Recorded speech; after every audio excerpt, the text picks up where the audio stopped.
Well, hello there, and welcome to Fearless Authenticity with me, Jeanne Sparrow. This is my podcast on finding our success in the gift of who we truly are. Now, as I always say, these are conversations with people who know what that looks and feels like, in the hopes that it inspires all of us to do what we want to do, use our unique gifts to pursue our dreams and our passions, make those dreams come true, and serve the world in the way that we were created to serve it. Now, as I always say too, I hope it gets deep because that's where we find the good stuff, but don't get it twisted. This is about the fun of life, because if it ain't fun, it ain't worth doing. So I hope that we can dare to be brave, be free, be you together. Now, I got a two for this episode. My guests, I have two of them, are a mother and daughter, who to me represent the second and third generations of fearlessness and authenticity, at the very least. Mom is the Global Director of Programs and Operations of the Harold Washington Cultural Center and Executive Producer of Broadway in Brownsville and Broadway and Brownsville Beyond Borders, which is a worldwide arts outreach and cultural exchange program. She received the 40 Under 40 Game Changers Award and was recognized by the Congressional Black Caucus for her dedication and commitment to arts advocacy. She was also instrumental in the Save Our Stages campaign during the COVID-19 pandemic that led to over $14 billion in relief for the arts and performance organizations that were affected during that time. Now, the daughter of this twosome is an award-winning child prodigy, tech and arts enthusiast, and community leader who just received her doctoral degree at the age of 17. She is the founder and CEO of STEAM, Science, Technology, Engineering, Arts, and Math Labs for youth in Chicago and South Africa.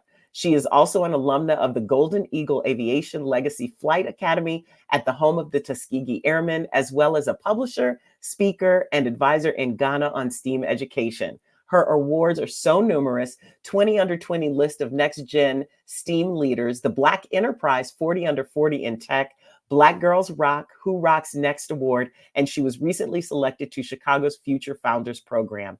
They both carry on the legacy of their mother and grandmother, civil rights icon and former Chicago Alderman Dorothy Wright Tillman.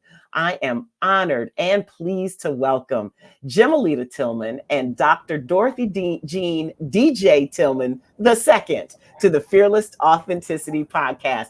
That's an intro for the ages. Y'all are fire. How you doing, ladies? Good. How are you? Doing absolutely wonderfully well. Honored to have you.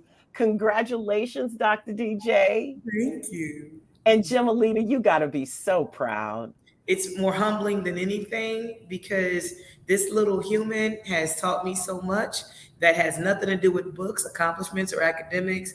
And she has forced my growth into womanhood to be able to understand and navigate in a way that we don't think about as mothers. We don't think about, when we're dealing with teenage young women, how they help us navigate this. And I'm actually embracing that fully.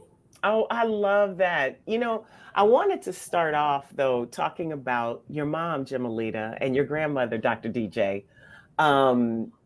The fact that your mom did what she did when she did it. People who are in Chicago know Alderman Tillman for her hats as well as her outspoken nature. And the thing that I love so much about your mom is how she speaks the truth. What about her and her work? Because I see it through the two of you. Like as you and I have grown up together, Jimalita, in this business, and watching how you've raised DJ. How do you guys both see you continuing her legacy? Well, I definitely see me continuing her legacy and focusing on the youth in Chicago in general. That was something my granny believed in heavily, because she knew that it started when you're young. It started at that developmental stage when people are able to just take things in and take knowledge in without maybe overthinking it or social conditioning holding them back. And I want to continue on that work in everything, in every different facet that I do, just focusing on the youth and making sure that they're put first. I love that. What about you, Jimalita? Because it could have been a being in the shadow, because your mother, stands large in Chicago. Yeah. One of the great things about my mom is that even going all the way back, we used to have a big Roots festival. And when I was young, like Dr. Tillman, I would be a co-producer with her. So I learned how to produce festivals. She put me right in the fray of everything very young and early. We didn't, in our home, it wasn't about when you grow up. It's about taking that mantle at the age that you are. Even with she has younger cousins, and I have great nieces and nephews now, and it's about pouring into them younger and earlier. But it's not necessarily in a burdening sense. It's a sense of ownership versus entitlement. So one of the things that I love about my mom is that if we make it make sense, she's absolutely 100% behind it. There is a history lesson in everything that we do, in a song to go with it. Sit down, listen to this song. Like my mom is the queen of, nah, sit down right now. Like the world has. Have you ever heard? It's like literally. No. And it has passed to the next generation. At home, we have this table shaped like Africa.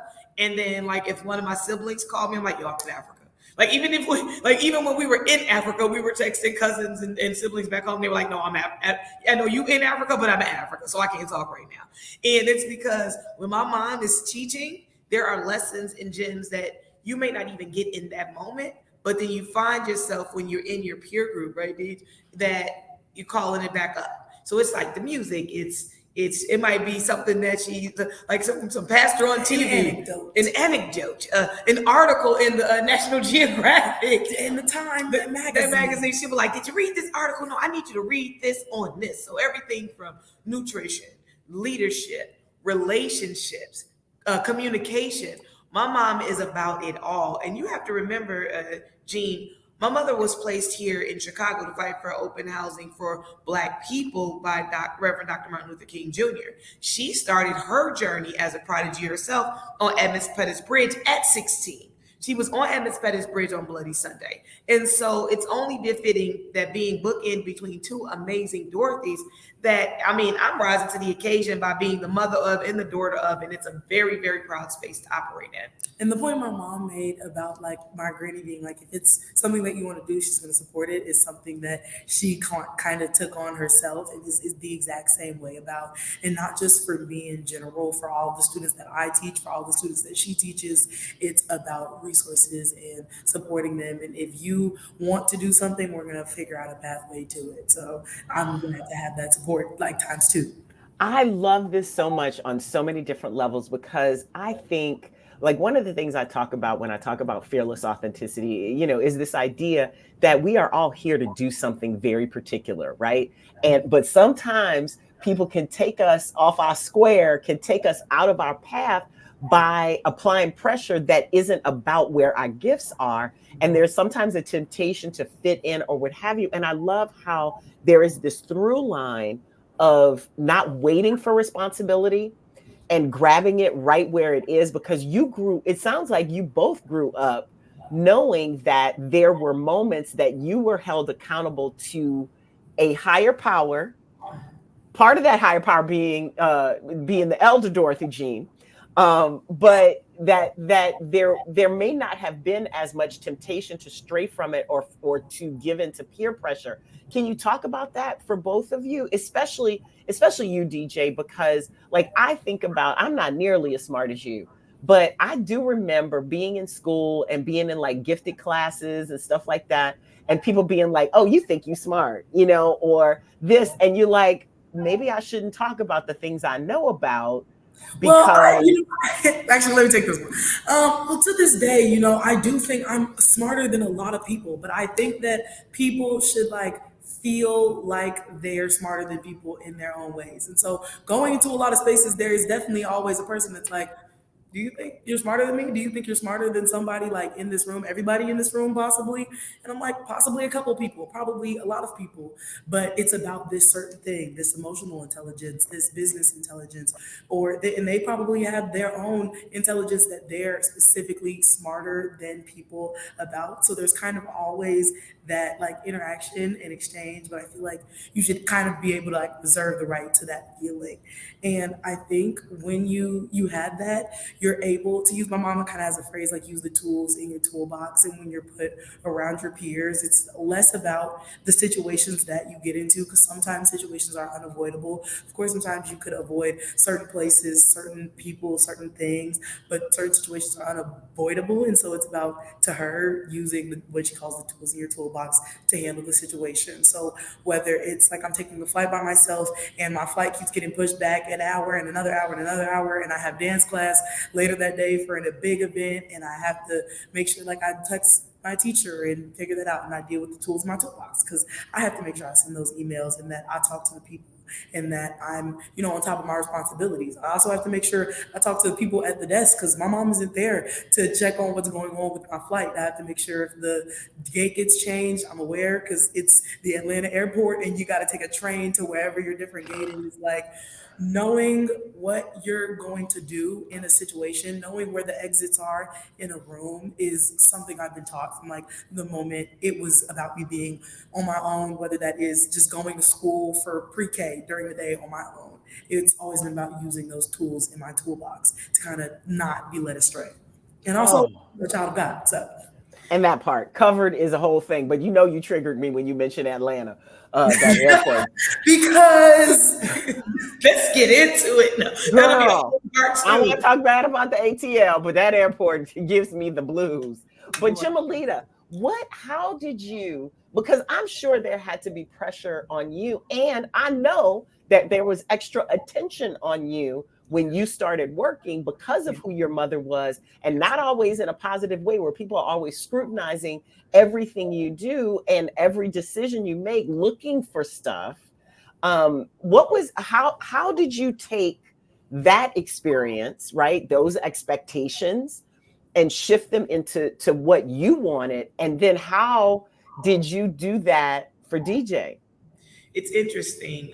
We're very rooted in our faith. We're very active in our church. Initially, we were at Transformations on 110th in Indiana, and then our pastor took over at Liberty Baptist Church, is where we currently are. But Liberty has been a staple in our families, because they're on 48th and King Drive, right there in Brownsville, where we are. It took a lot of prayer. It took a lot of learning to say, like how Dorothy talks about tools in the toolbox, learning to say, instead of saying, "Why me, God?" it's like, "Why not me?" This is my chance to rise to the occasion. I had to learn, grow, fail, and succeed in a very public manner with a lot of unforgiving adults at a very young age that called into question whether or not I had the ability to do the job that I had, whether or not I had the experience, whether or not I only had it because of who my mother was. Regardless of me having my degree in international marketing and then an MFA in directing and all the things that I've done, my mother always says this to me. She knows I could have gone anywhere and done anything, but it took a bigger person being more responsible and accountable to my community to take those knocks on the chin the way that I did. Because my formative years becoming into adulthood was very rough in my early 20s. We're celebrating the 20th year anniversary of the Harold Washington Cultural Center coming up this May. Imagine the fact that I was her age in these, I was Dr. Tillman's age in valued engineering meetings before the building got built. Like, I'm sitting there and they're looking like, "Where's this little girl doing?" I'm talking, I've got the floor plans. I'm like, "No, we're not going to do these windows. We're not going to." They're like, "Why are we listening to this little girl?" "Oh, her mom is the one that put the project together." No, I know this stuff, and this is the reason why. And so it goes back into that question about being the smartest person in the room.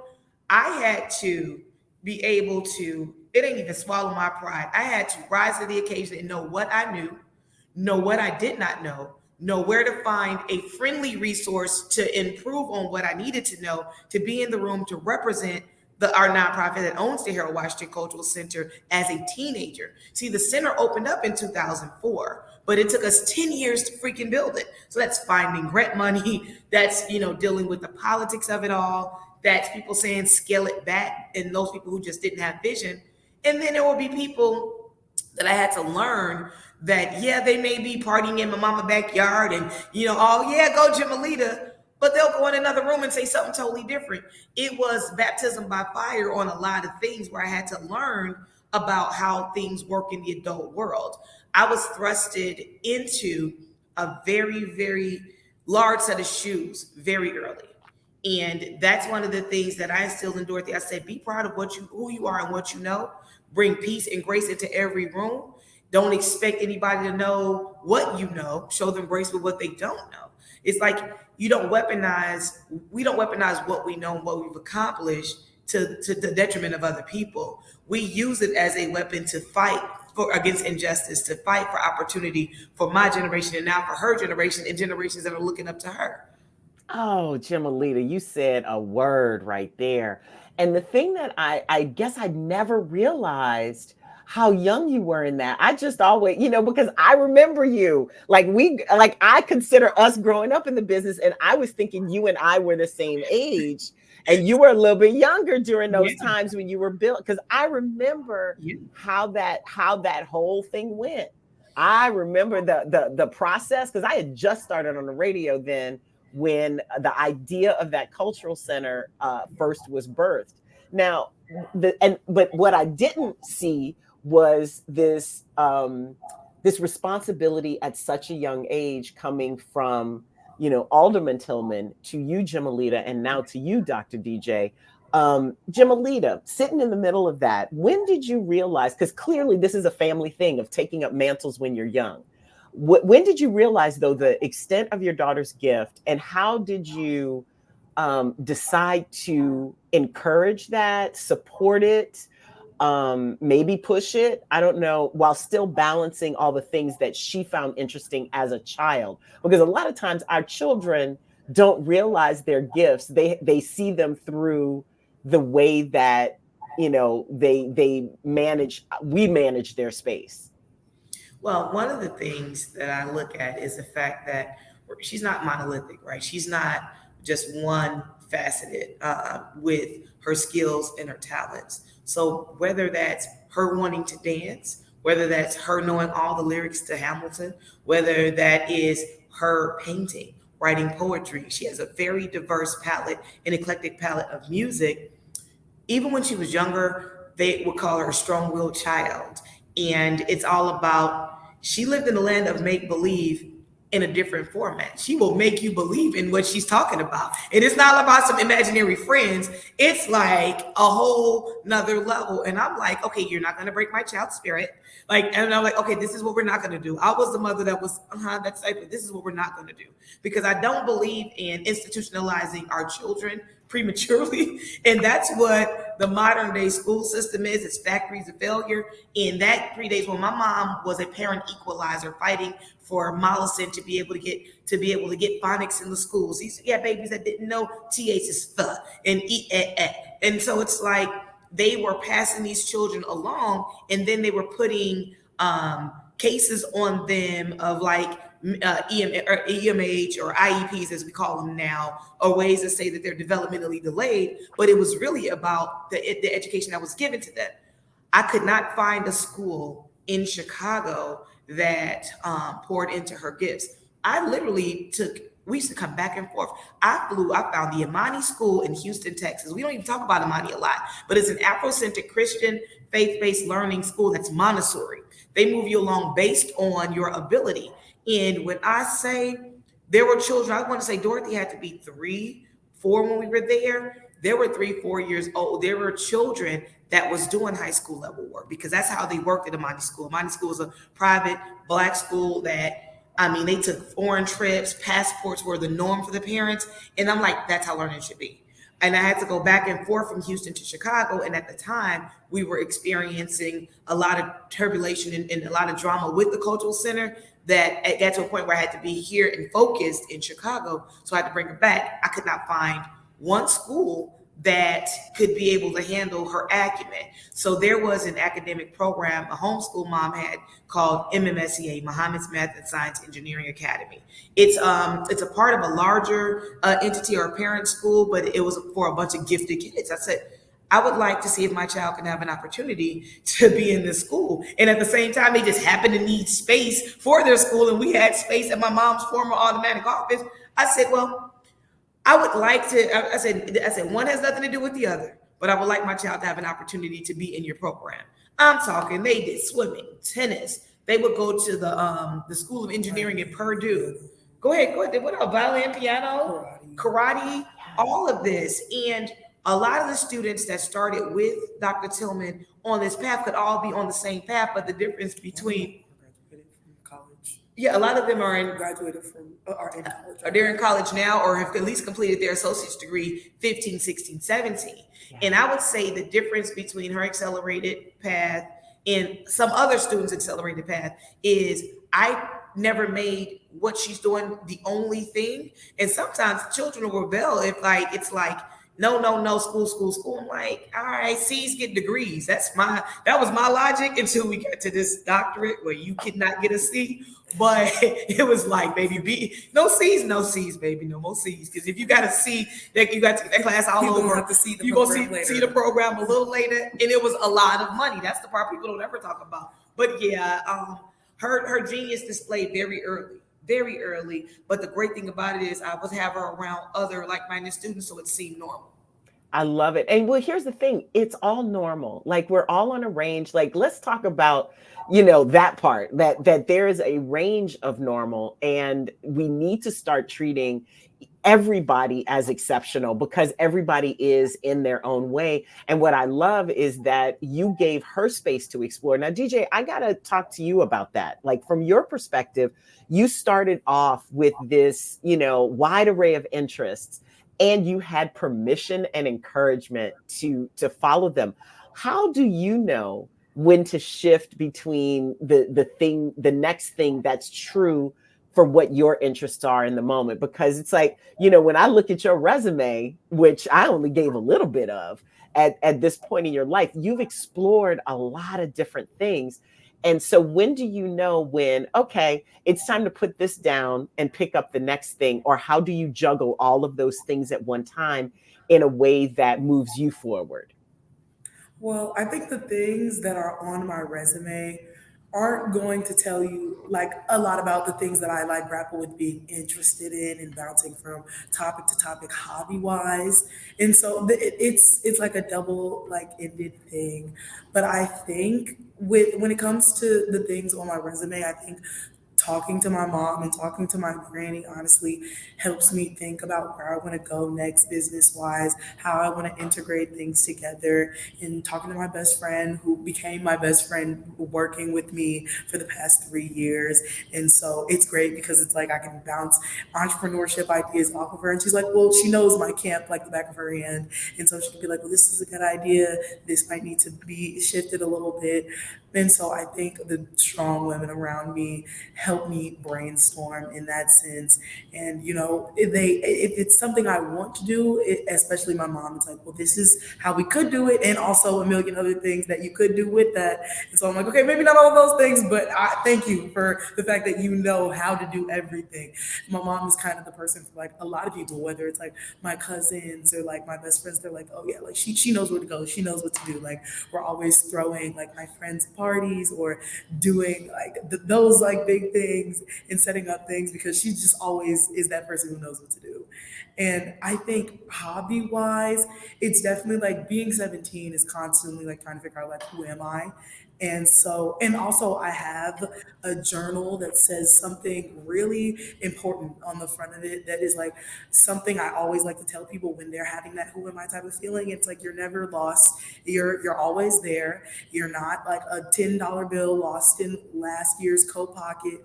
You are you, and you're just you trapped under social conditioning and the things that you've learned and seen and the different directions you've been pulled back and forth in, but you're still in there. And so going back to those things that you may have done before, see, okay, maybe I am interested in this, maybe I'm not interested in this.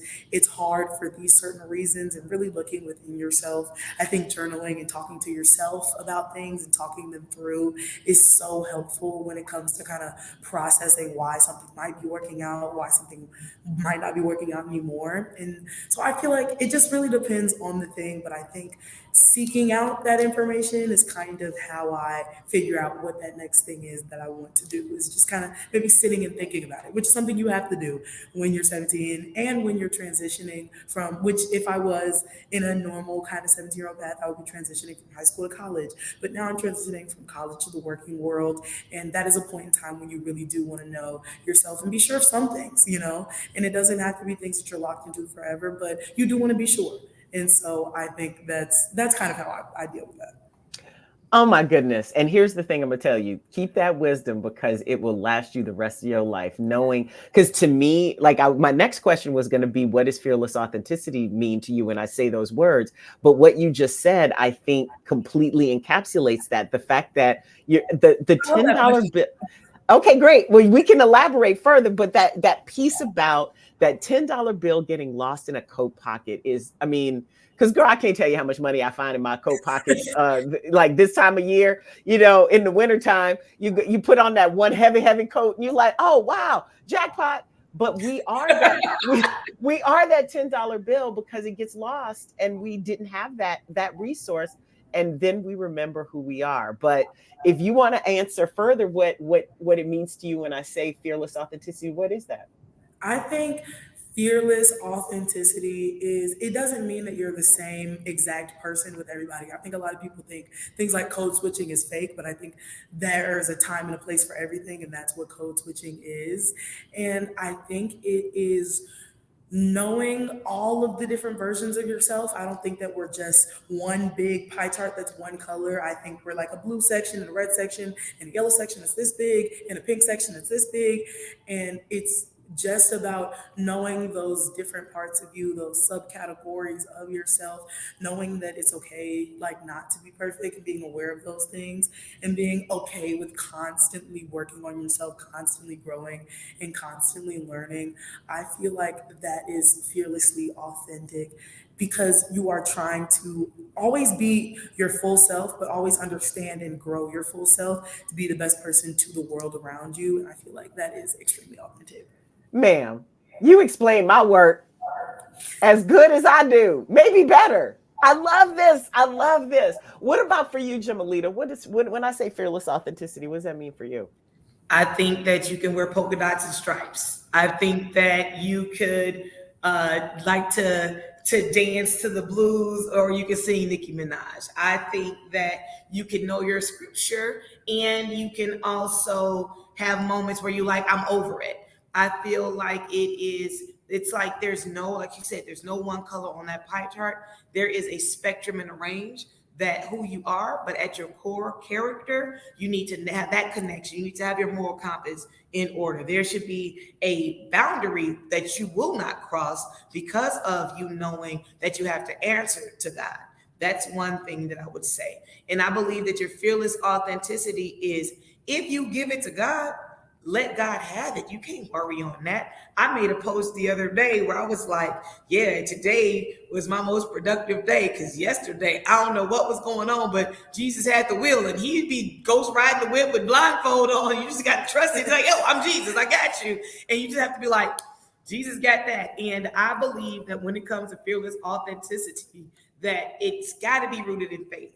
There's got to be routine to things that you do. There's got to be lines that people will not cross, because they know I don't care if you know Jimalita socially, personally, professionally, or however. There's lines and boundaries that you shall never try to cross with me, or you're gonna have to hear that. When it comes to my baby, when it comes to my mama, I don't play.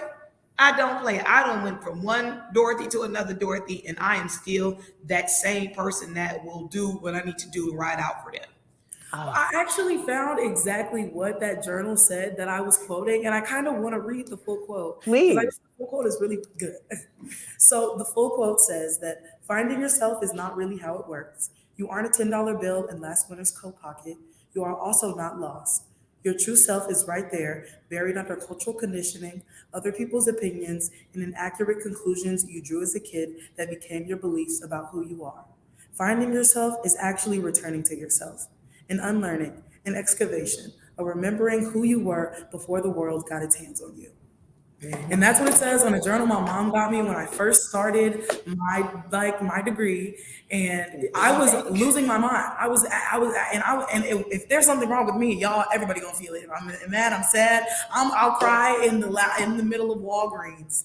And she was like, just give it to God, and journal, be one with yourself, talk through things, and that journal is full now, and it's done. And I'm on to the next one. And I'm done with my degree. So I love that so much. And that's even more beautiful when you think about how that plays out in all of our lives. Absolutely. One Thank of the you for things sharing that. what I would say about Dr. Tillman is that she's very emotionally pure, and people can't she's not made for everybody, and I am okay with that, and I have always been okay with that, because of the fact that if my baby wants to cry, let her cry. If my baby wants to chase birds, let her chase birds. If my baby wants to I literally, if she want to cut the cake with her hand, I'm so serious. I let her, and the only reason why is because you want to let them have the moment to get it out, because if you hold it in, it's going to manifest itself somewhere else. And you want to allow them the space, show them the grace, and don't be blaming and gaslighting. I'm not saying I've been a perfect parent, but I'm a perfect parent for her. She's a perfect child for me. That don't mean we're perfect people. And as a human, she'll call me on the carpet on a lot of things like, hey, Mom, when you said this is how that made me feel. But what I appreciate is she's not going to front on me in front of nobody. She's not gonna cross-talk me, and our level of respect is at a heightened place, because we've got friends who parents and them just don't get along because they're trying to control the child. I'm trying to water this flower. I'm not trying to say grow flower, grow flower, grow. Why you ain't growing? I'm not about to do that. It's like, okay, gotta prune that. Oh, wait a minute. I think there's a berry. Oh, don't eat that berry. Like, everything about this beautiful flower plant right here is a sum total of what God intends for her, what I have nourished in her, the environment in which she has been allowed to thrive. I'm gonna tell you, if something ain't working out for her, I'm like, oh no, we're out of there. When it comes to household environment, like, we moved to South Loop, which was really cool at a certain point in her age. And in Chicago, the South Loop is an area that's where the museums and a lot of things to happen. But then stuff started happening with a lot of unrest. I said, oh no, we need a little bit more closer in security. We can't nobody and so we moved into another area that is now our community, but she can still walk and go see plays. She can still go and see movies. It's a sense of it's not a false sense of safety either, but it's a sense of her radius, where she's able to go, what she's able to do, and have these moments of just growing up teen. This feels like a master class on how to raise a fearlessly authentic child. I love that. I love this because it applies whether your child is exceptional or average or wherever they are, because it's about, the watering the flower, ma'am, that visual is so beautiful to me because Get the water bottle. Yes. You just grab the water bottle. Right. Grow. I love it. Because what I'm thinking in my head is, what happens if everybody does that for their child? And what happens if we all do that for each other?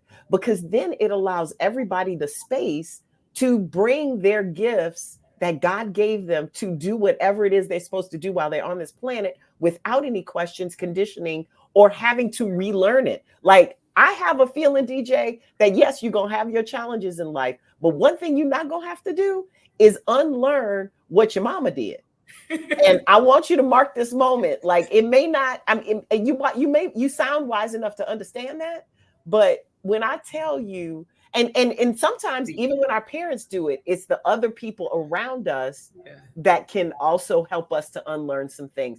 But I can't wait to talk. Listen, let's make a date now to talk in 10 years. Because I really want to hear your perspective on how this moment in time And that moment, because a lot can change in 10 years, a lot can happen in 10 years. And I'm interested to see how this moment in time plays out in the future. I cannot wait to see what that looks like. I really can't. I want to ask you a couple questions as I start to wind down.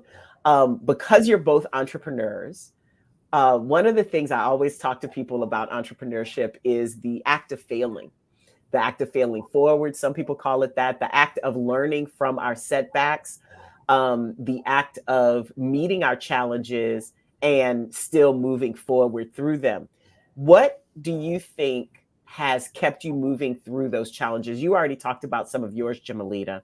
DJ, maybe less so. So if you want to share any of the biggest challenges you've had, but what for each of you, what kind of system do you have in place for facing those challenges, handling the disappointment that comes along with it, and then what's your bounce back game? My mommy is my system to everything. She honestly, knowing that I kind of have something to fall back on, like even if there is like a cliff behind me, there's like a big landing pad right there is kind of what failing forward is for me. It's kind of knowing that even if we have like kind of a rough summer or a rough week during the summer, I'm able to regroup with that same group of people that I mentioned before, those same strong Black women, my sister, my best friend, my mom, and just rework the idea. I think every entrepreneur has that point where they just feel like I don't want to do this, or I don't want to do this in this way, or I don't want to do this specific thing. And it's about making sure it stays fun for you and your team is important, especially when you do something with youth, because it has to stay fun for them. And if you're not giving the crowd that energy, they're not going to give it back to you. And so I think also that motivates me, knowing that I kind of have to have that energy for them, or I just can't do it, because there's no point in giving them half energy, because they're not going to give you anything back to that, because they're already going to give you just a little bit of like when you give them 101%. And so you can't give them 10%, because they're just gonna be like, can I go home? Can I play the game? Can I get on TikTok? Like, and I would want to get on TikTok too, because if I went to a program, if I go to like an event, a fireside chat, and they're not talking about anything important, or the conversation isn't being kept up well, the interviewer isn't asking good questions, I'm going to get on TikTok. And I'm going to want to text my friends. That's and real. If I can't like give them that same energy, like that's my motivation. Knowing that if I was just genuinely in their position, what it has to be like, I have to be real about it. Like that goes back to that authenticity. I have to be real about what energy and what like I'm giving the youth that I work with, because at the end of the day, like I know I'm still the youth. Like I know what is enjoyable. I understand what and how my programming should look. And so that's always something that I want to work towards. It's never a comfortability I can just sit back in and be like, okay, I've done enough. Girl, bars. I mean, bars. What about you? What about you, Jimalita? What's your bounce back game like? I mean, you've talked about your challenges. Yeah, I would say I got to show myself grace. It took a long time for me to get over being harder on myself than the world could ever be. The world is hard on me, and then I go even deeper. Like, well, this would not have happened if I wouldn't. There are things that the world don't know, and so I have learned in the last 5 years, I would say, that would be like, show yourself grace. Like, you remember I first started being on that about showing myself grace? Yeah. Like, literally, like, I really thought that was going to stop, but it's a phrase now. Show yourself grace. And that's so real. Show yourself grace. Yes. If you're not being nice to yourself, who is going to, if you're not loving yourself the way you would want to be loved, who is going to love you the way you want to be loved to the fullest extent? If you're not giving yourself that full level of grace, it's going to be hard for you to get back up off of the ground, because there's nobody, the one that's there with you all the time is not supporting you. Yeah. And it's like, we think of gifts as one thing. If this child looked under the tree and it was just one gift, it's like, man, what's up with this? The Lord gives us many gifts that we are to unpack at the time that he says it's time to unpack them.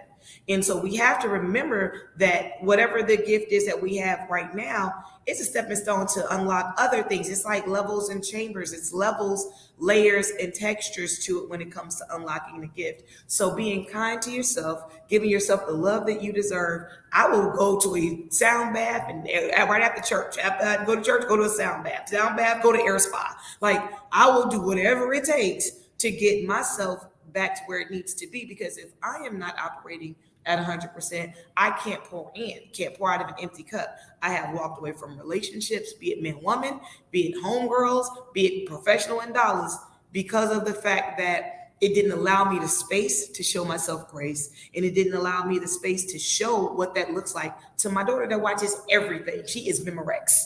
We had the thing back in our day called Memorex. I don't know.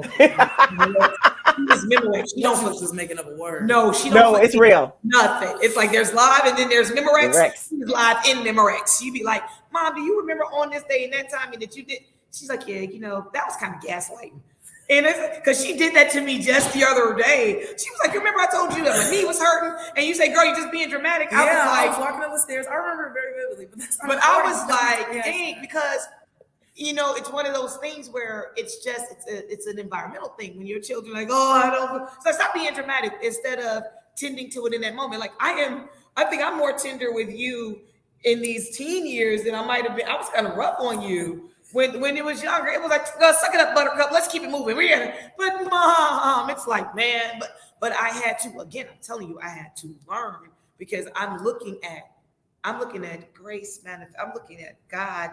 I'm looking at, look, this is the best creation that I've ever experienced. And every day I'm learning more and more for her. She was getting ready to come down and doing her facial regimen because I'm like, Dorothy, where's your makeup? She's like, hey, I'm sorry, I just exfoliated. I'm not putting this is what you're getting. My strawberry rhubarb dermafoliant? Yeah. You can't put makeup over this. Right. And so she's like, they're going to get me in the raw today. And I'm like, well, we have to start at 9. I'll be there. When I say I came down to her study area, maybe 3 minutes, plug everything in. And she came in like clockwork because she's very, very meticulous when it comes to time, especially her time, because it's something she can't never get back. You can get money back, you can get more clothes, but her time is her time. And she's like, everything is replaceable but time. Yeah. And she takes that seriously. So you guys just also encapsulated one of my theories about how self-care is related to success, because self-care is self-love in action. And that's what you just talked about. That's what that grace is. And even your process, Jimalita, I love that's what y'all are doing for each other, for yourselves, because I think it stands like now I am seeing how everything fell into place. All right. So I got my last couple questions. I always ask everybody. Can I make a point about that? Yes. Because if your muscle never gets time off, if you're in the gym every day, if you're working your brain every day, it doesn't have time to grow. It needs a break. It needs a bath in Epsom salts to have time to rejuvenate overnight. And you're not going to see it, but you're just going to realize it one day. Like everybody, I think's parent at one point has either told them or has either done it where they just sit over them and they just watch them to see if they grow. And if you're sitting over anything to see if it grows, if you're sitting over a muscle, if you're sitting over a business, if you're watching paint dry, it's not going to seem like it grows in the same way as if you give it to God and you let it grow. But give it to God and let it grow. Amen. What you gonna do? I love that. Let it grow. I love that. I'm sorry. I love that. Don't ever be sorry about dropping pearls and bars like that, because and that goes directly to that old saying that our mothers and grandmothers used to say to us. Watch pot never boils. And I never thought about that saying. I never thought about that saying in the sense of self-care, but it's absolutely, every trainer will tell you got to have recovery time. You don't work the same muscles every day because you got to give them a time to repair themselves. All right. Last 2 questions, ladies. What is your proudest accomplishment or achievement so far? And this is a 2-parter. Yeah. What is your proudest accomplishment, achievement so far? And what do you still dream of doing? I still dream of having my own musical produced on Broadway and not just for like a one night only, because I am what Broadway is waiting for. And because listen, as a writer, I'm amazing. Like incredible. Hands down. I'm eating up any Broadway writer, because I not only am I a writer, I'm a producer. So I understand all the nuances, because sometimes there are producers that don't write and create the actual material. So that's a dream that is now closer to reality, because one of the first things that Dorothy said to me when she was done, she said, now, Mom, you need to order and pour into your Broadway dream, because a lot of stuff got put on hold. Because one of the things people don't talk about is how expensive this process is. This is a very expensive process, the academic land. And I would say my personal greatest accomplishment. Ooh, what is it? Can I have two? Yes, absolutely. Your brother. Go ahead, answer. Okay, my greatest accomplishment is the fact that we are going to 20 years at the Cultural Center when they tried to take the Cultural Center away. Okay. And I was we were fighting the case from 2008 to 2014. And I'm very proud. We fought this case from 2008 to 2019, finally got the deed to the dirt, and then went into pandemic. And then but we still there, and we're not going nowhere. That's a major accomplishment for me because I just kept working through it, and I never got a chance to sit back like, "Dad, we did that," because we rolling with this. So it's like, she was doing her master's program at the same time I'm going to court every other day, and then she's going into the doctoral program. And you have to remember, with the doctoral program, you don't get grants. There are no fellowships. There ain't no money. And when she first started this program, she was too young for financial aid. And then by the time she was old enough for financial aid, she was too academically advanced for the ones that she could get. And then it was like, well, she could do a fellowship, but she wasn't 18. I'm very proud of being able to be resourceful enough to, as a single mother, which I don't say that much often, but I am a single mother, to be able to instill into this young lady pearls and jewels that are blossoming into a beautiful series and set of one. This is womanhood personified. This is what women pray for their children will be. I know that if anything happened to me tomorrow, I know that she has enough tools in her toolbox to be able to navigate the world, not just the block, not just, whatever, the world. And that makes me proud that I have created, poured into, and allowed God been a shepherd of something that God took care of. What God. So on that note, what's your second proudest accomplishment? I just said you. No, you didn't. Oh, Dorothy. Technically, let the record reflect, Your Honor. Let the record reflect that my second, but it's no order, in no particular order, in no particular order. My most being a mother to this child. Being your mother. Wait, is that still shouting me out, or is that shouting? Okay. That works. Okay, does it work? Okay, all right. I'm like, look, keep it, because I have a way of, like, she'll call me and they're like, "Mom, this is not about you." I do honestly have a way of making it about me, and so that's why a lot of interviews I have not been in the interviews. But I would say I look at her like, I did that. Nobody been there with it. When I say this last semester, she was over it. She was like, "I'm done." They let them take this master's. Let me be a doctoral candidate. They say I got 10 years to finish this program. I can just be doctoral candidate for the longest. She was over it. She was over revisions. She was over not being able to go places. She was just over, like, man. And then we looked up. She defended her dissertation, and now it's over. She's over. Look at God. Look at God. That was not dramatic. I love y'all together. Y'all are like, I don't even know how to describe the camaraderie that I'm seeing right now, but I love it, and I would pay to watch it. All right. Really? All right. Yeah, we do. Mom, all right. Genius. All right, DJ. What's your proudest achievement so far? What do you still dream of doing? Oh, dang, I didn't think about my answer. Right, because you were so busy policing your mamas. Here we go. I think... I think my proudest accomplishment so far would probably be completing all of my degrees, and specifically my doctoral degree. And what's the second part of it? What do you still dream of doing? You can outside of these degrees. Okay, yeah, you got some degrees, kid. No. What's the second part of the question? That was a question. Well, no, it's two part.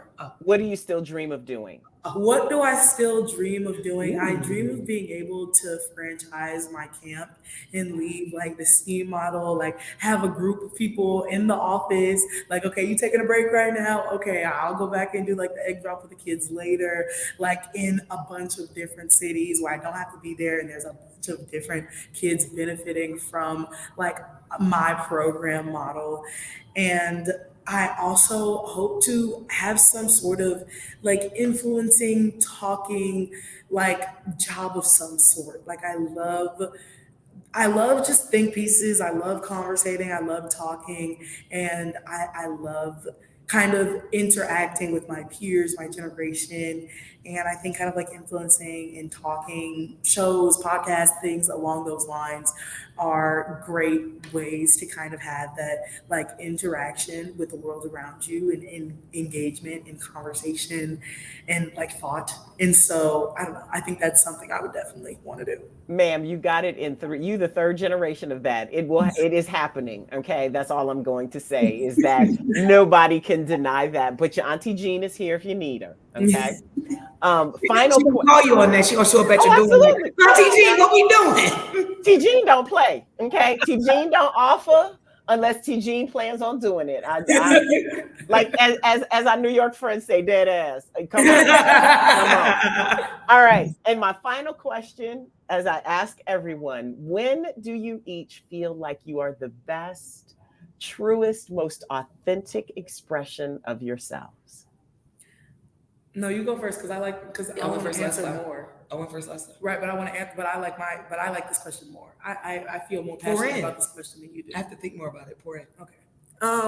Well, I think that I am that truest, most like happy, be bright, like version of myself when I'm with all of my friends. Probably I'm like a big extrovert social butterfly, so like when there's music playing, a Lucky song, a Taylor Swift song on my TV, like one of my favorite songs, because like they're all always coming over my house, so it's like y'all can listen to me on the aux, and I'm in like my pink room with all of my Hello Kitty and my like tint over my bed and my star projectors and like my art all along the walls with poems everywhere and Arizona State merch and everything everywhere. I think that's when like I'm on my happiest. Like my room is always usually clean, mostly, kind of, somewhat, not really.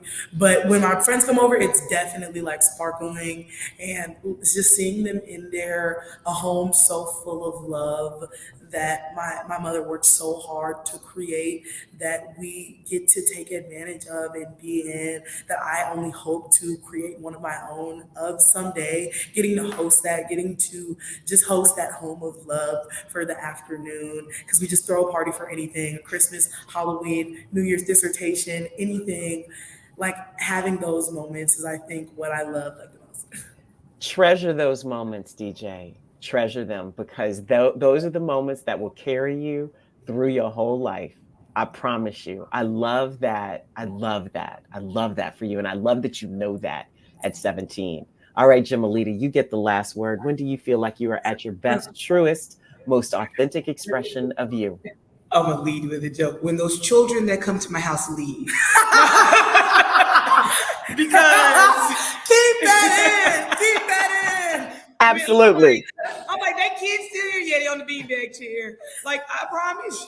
It'll be like 1 a.m. What do you mean y'all are ordering Jets pizza? I'm like, is that y'all? They mama know they don't know their mama. I'm like, are they still here? Because she has a really cute co-ed group of children that are just amazing children. All their families are amazing, and I appreciate them trusting me with their children. So I'm actually going to take a page out of Dr. Tillman's book.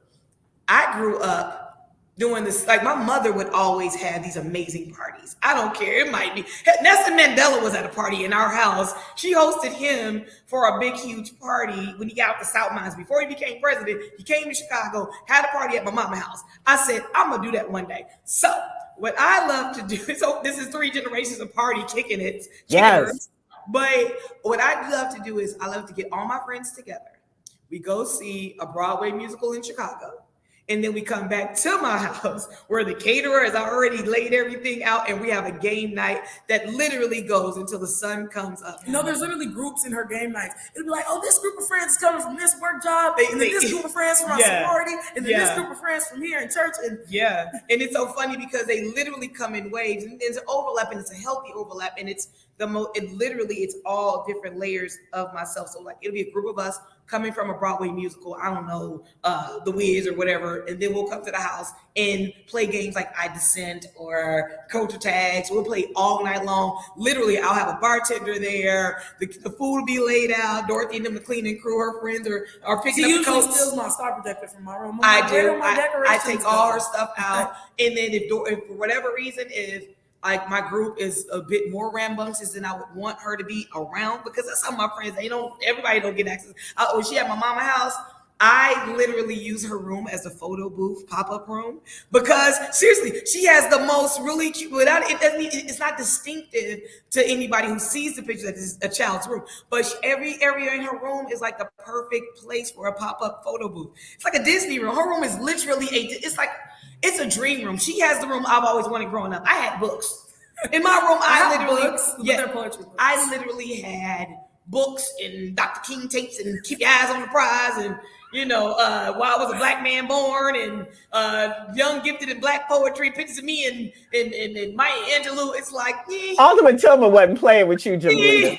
I'm like, it's one of those things. When I grow up, I ain't gonna make my baby.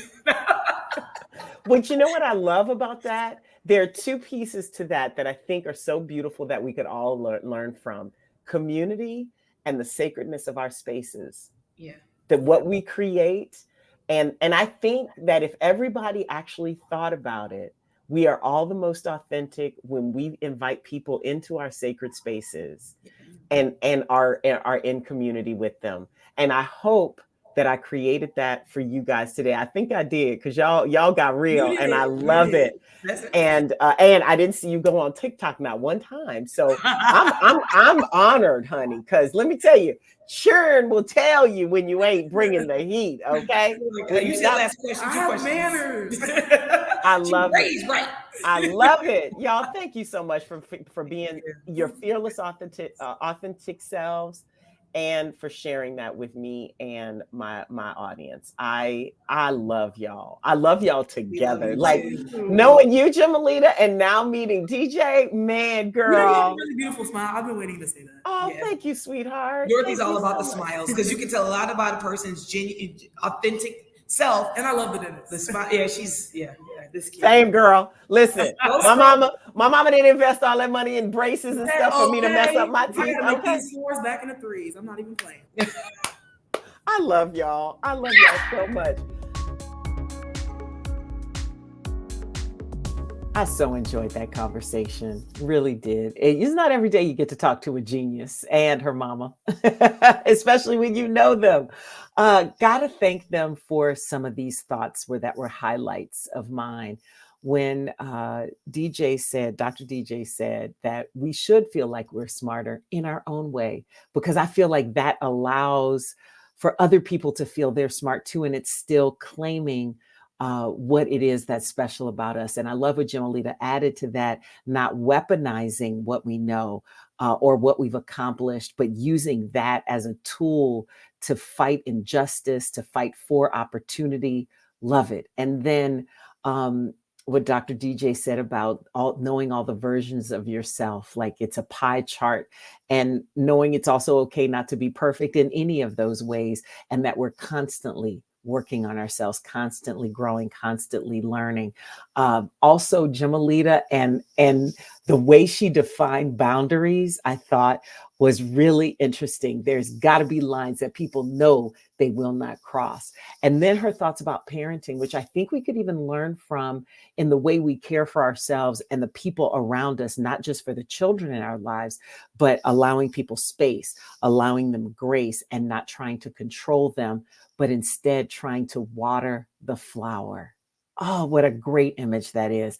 And then finally, that quote that Dr. DJ talked about on her journal about how finding yourself is actually returning to yourself, unlearning, excavating, remembering who you were before the world got its hands on you. Y'all, that one hit me. And that is where I'm going to wrap up for today. Thank you so much, Jimalita Tillman and Dr. Dorothy Jean Tillman. Keep on rising and shining and inspiring us. Now, I appreciate you, my Fearless Authenticity family, for your attention and your support. I would not do this podcast without you, and I could not do it without my amazing production team. So thank you to Lisa E., Vicky, Wayne, and Jess, and the whole team for your hard work every single week. Please rate, review, download, subscribe, and share this episode wherever you get your podcasts, including on YouTube. It really does help to expand our reach and help other people discover Fearless Authenticity and help us make an impact in their lives too. Now, you know, I'd be honored if you joined my community. Please sign up for my newsletter so you can keep up to date on what's happening with the podcast and other projects at fearlessauthenticity.com. You can also follow me on social media at Ms. Jean Sparrow. That's on YouTube, Facebook, and TikTok, and at JM Sparrow on Instagram and Twitter. That is it for this episode of Fearless Authenticity with Jean Sparrow. Thank you so much again, and we'll see you soon.